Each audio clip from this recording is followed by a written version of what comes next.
When you come to the end of the second row, you will want to join the second ball of yarn to create the striped effect. The tricky thing is, you will want to maintain the slip stitch selvage to keep the edge uniform and the ball change invisible. Turn the work over. To add the second ball, slip the first stitch of what will be the third row purlwise.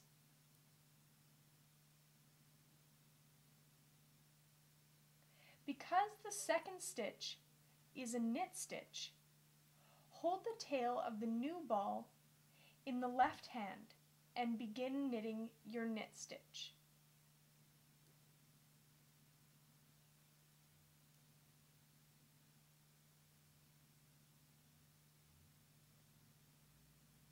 Then bring the working yarn around front to continue knitting in pattern.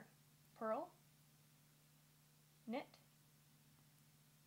purl, etc. When you come to the end of the first row with the new ball, turn the work and slip the first stitch purlwise.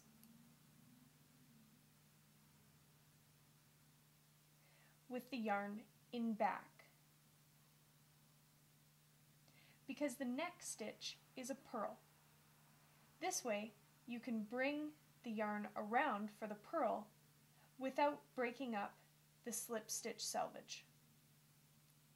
Bring the yarn around the back of the slip stitch to the front to purl and continue working in pattern.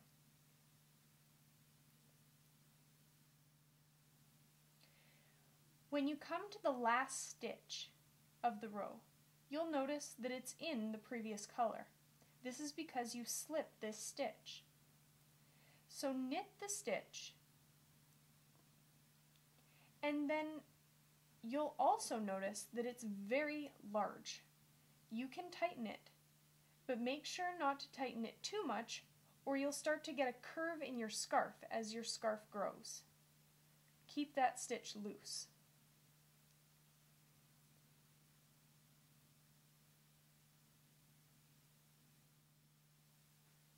When you're going to change colors on the next row, keep the yarn in front of the needle because the first stitch you will knit is a knit stitch.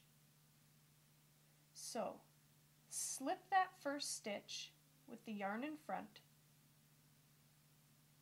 take the yarn in back, ready for the knit stitch, make your knit stitch, and continue knitting in pattern.